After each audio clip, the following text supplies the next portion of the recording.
더 보고 싶진 않더라고요. 뭔가 저한테도 죄책감이 있었습니다. 바로 잡으려고 노력도 하고 그리고 신고도 하고 그 안에서 지금 종사하고 있는 친구들한테 여기 그만두고 나와라 이런 얘기도 좀 해야 되는데 제가 한마디도 못했거든요. 왜냐하면은 이 작품 안에도 사실은 녹아있는 대사들인데 강남 아니면 어디서 뭘 하겠느냐라는 말들이 제가 제일 많이 들었던 말이에요. 그리고 계속 강남. 예. 강남이 모든 게 가능하지만 모든 걸 할 수가 없다. 아이들의 친구들이 갖고 있는 그런 절망감들을 더 두고 볼 수는 없어서 이제는 한 발 떨어져서 이거에 대해서 어떤 형태로든 우리가 사회적으로 목소리를 내든지 문학적, 미학적으로 표현을 하는 게 이제는 필요한 책임이겠다라는 생각이 들어서. 네, 안녕하세요. 저는 이번에 소설 메이드 인 강남을 출간한 작가 주원규라고 합니다. 만나게 돼서 반갑고요. 일단 이 작품의 시작은 3년 전에 원래 이 소설을 쓰려고 한 건 아니었었는데 다른 작품이나 에세이를 쓰기 위한 취재로서 강남에 있는 흔히 말하는 반문화라는 것을 경험하게 되었고요. 제가 2015년도에 책을 한번 펴낸 게 있었습니다. 가출 청소년들 대상으로 한 인터뷰 집이었는데요. 쉼터나 그런 곳에서 글쓰기 프로그램을 지도하면서 가출 청소년 아이들이 움직이게 되는 장소 그런 곳에 대해서 관심을 갖게 되었던 것 같아요. 자꾸 사회로 그리고 학교로 복귀가 돼야 되는데 그러지 않고 그냥 일찍 돈을 벌 수 있는데 못하러 학교를 가냐, 부모님한테 못 돌아간다 이런 말들을 많이 들었던 것 같습니다.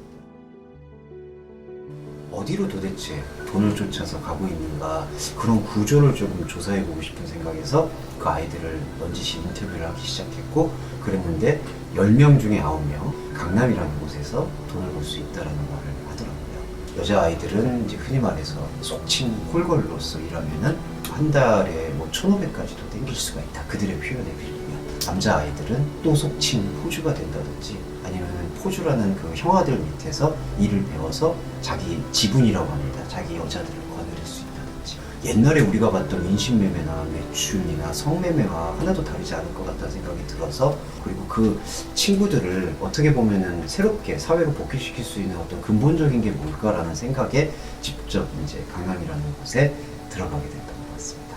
이제 첫 번째로 계속 시작하게 된 거는 주류 배달원이라고 매일마다 이제 아무래도 주류를 공급해야 되고 주류를 체크하는 일 그런 일들을 아르바이트를 시작했고요. 또 하나는 소방 점검 설비 직원이나 전기 설비 직원 그런 걸로 이제 잠입을 해서 정보를 좀 얻었고요. 그리고 마지막으로는 이제 새벽에 2-3시가 넘어가게 되면은 이제 여성 접대부 콜골이라고 말하는 것들이 이제 자리를 긴박하게 이동해야 될 때 그 일을 좀 차로 옮겨주는 그걸 이제 콜카라고 하는데 콜카 일을 시작해서 6개월 정도 그렇게 일한 것 같습니다.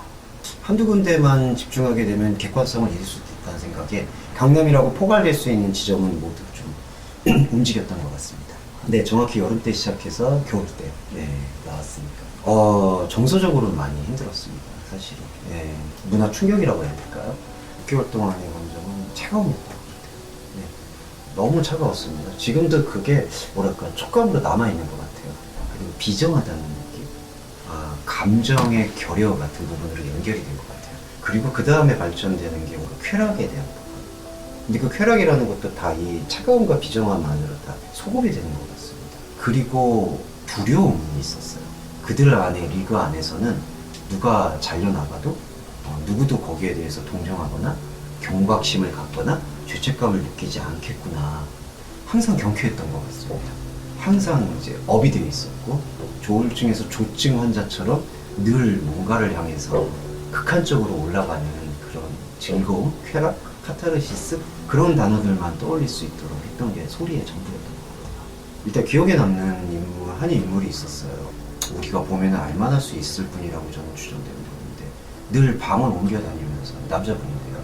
이제 어느 정도 술인지 마약인지 분별할 수 없는 것에 취해서 여성들을 이제 폭행하려고 한다든지 추행하려고 하는지 여러 가지 그런 모습들 그 어떤 풀려있는 동공이 풀려있는 눈빛 같은 부분들 그리고 이 클럽이 피리어드가 나눠지는 것 같습니다. 한 부분에서는 그냥 우리가 볼 수 있는 홍대나 이태원과 같은 클럽의 모습이라면 또 한 부분 파티션 문을 넘어서 보면 상상하기 어려운 그러한 어떤 행동들이 벌어지고 있는 그런 어떤 양면적인 모습들이 저한테 기억에 남는 것 같아요. 사실 그다음부터 하고 싶진 않았었어요. 무서웠어요. 너 이거 못하겠다 싶었는데 저도 나름의 오기가 있었던지 계속 그다음부터는 했던 것 같은데 첫날의 기억은 상당히 되게 무섭고 허리가 아팠다. 그리고 그날 찜질방에 갔다. 강남의 찜질방 그 경험도 좀 되게 독특했던 것 같고요. 참 이게 안타까운 얘기인데요. 지금 그 취재하면서 이제 그 안에 있는 분들의 이야기를 들으면서 알게 된 건데 사실은 미성년자 여성들이 성인 채팅을 하는 곳이더라고요. 찜질복을 입고 다 양머리 수건을 쓰고 다 앉아가지고 뭔가를 열심히 하고 있더라고요. 거의 그 어린 앳된 여성들이 거기서 성인 채팅을 통해서 만남을 주선하고 만남이 성사되면 한두 살 나이가 많을 법한 남자들이 가죽점퍼나 이런 걸 입고 그냥 찜질방 안으로 들어가서 데리고 나가고 처음에는 제가 첫날에는 그게 무슨 풍경인지 잘 몰랐었는데 이제 원조 성매매를 하는 거였구나라는 걸 알게 됐었습니다.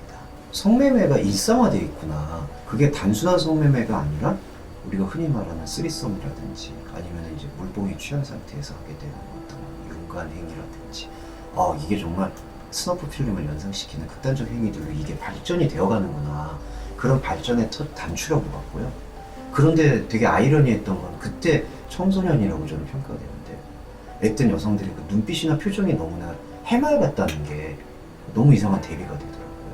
한 구석에 한 20명, 30명이 다 누워있지도 않고 이렇게 앉아가지고 계속 휴대폰을 하고 있는 그 표정들이 잊혀지지가 않고요. 그리고 마지막 날은 이제 제가 겨울 12월 달쯤에 이제 그만두고 나오게 됐는데 새벽 4시인데 이제 끝나는 마지막 타임이 새벽 4시고 교회 출연교회라고 있습니다. 그 강남의 역삼동 앞에 있는 교회인데요.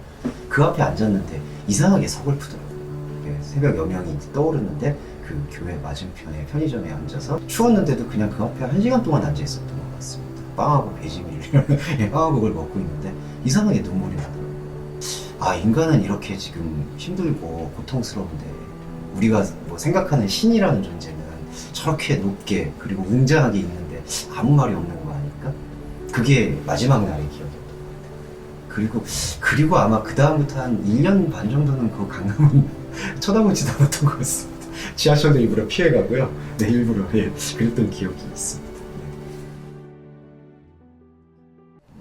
제가 알고 있고 들었던 거 그리고 목격했던 거를 담아낸다는 게 너무 충격적이고 오히려 그게 소설 쓰고 있다는 소리를 들을 것 같더라고요. 저는 다큐 에세이를 쓰려고 했지만 제 자신 안에서 무산이 돼서 3년 전에 취재를 했지만 그 다음부터는 사실은 뭘 어떻게 해야 될지는 잘 모르고 있었던 차였습니다. 그런 중에 이제 출판사 대표님과 편집장님하고 의논을 하면서 이거를 소설로 풀어내는 게 제 입장과 위치에서 최선을 다해서 쓸 수 있고 표현할 수 있는 매체겠구나 생각해서 약간 경장편이라고 할 수 있는 간단하지만 좀 임팩트 있게 쓸 수 있는 소설로 구성하게 됐습니다. 되게 역설적이고 저희 출판사 대표님한테는 정말 죄송한데 이런 소설은 안 나왔으면 좋겠어요. 사이파 리얼리즘 소설이 한 사회의 단면을 그려낸다고 생각합니다. 어느 정도 일말의 희망이나 여지나 우리가 뭔가 생각할 수 있는 여백이 있을 거라는 기대를 갖고 쓰거든요. 책을 출간하게 되기까지 제 안에서는 그런 것들이 아직도 백지 상태로 남아 있습니다. 과연 이 강남이라는 상징에 완전히 도취되어 있는 한국 사회가 인간다운 어떤 삶을 모색할 수 있을까라는 거에 대해서 예전에는 여백이 생겼는데 암흑 같다는 생각이 들어서 이런 소설들이 더 이상 나오지 말고 오히려 새로운 희망이나 새로운 사람다움을 모색할 수 있는 소설들이 나왔으면 하는 마음이 있는데요. 그래도 강남 많이 읽어주셔서 우리가 여백을 찾을 수 있는 여지가 저는 못 찾지만 독자 여러분이나 이 책과 그리고 앞으로의 우리 삶의 문화를 접하는 분들이 그런 여백이나 여지, 희망을 찾아가셨으면 하는 마음으로 제 다짐이나 부탁 그런 말씀 대신하고 싶습니다. 강남은 저한테 차갑지만 여전히 사람의 손길이 묻어있는 곳이라고 생각이 들어요. 저하고 같이 동고동락했던 사람들은 같이 밤에 라면도 끓여 먹고 편의점에서 핫바를 나눠 먹으면서 인생의 희망, 설계, 결혼 계획 그런 이야기들을 함께 나눴고